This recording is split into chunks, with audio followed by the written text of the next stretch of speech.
Hi, today I'm for Cat S75 and I'll show you how to mute notifications sound on this device.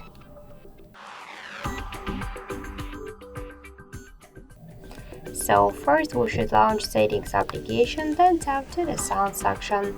Here you'll see a ring and notification volume panel, so to mute notifications you should mute this volume panel. To do that we should slide these dots on ring and notification volume panel to the left.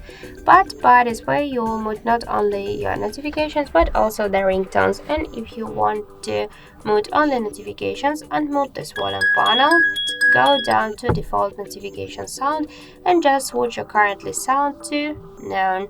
Tap to OK to save the changes, and by this way you will mute only all of the notifications but you will stay with the ringtones. So that's it. Thank you for watching, and if you find this video helpful, leave like, comment and subscribe our channel.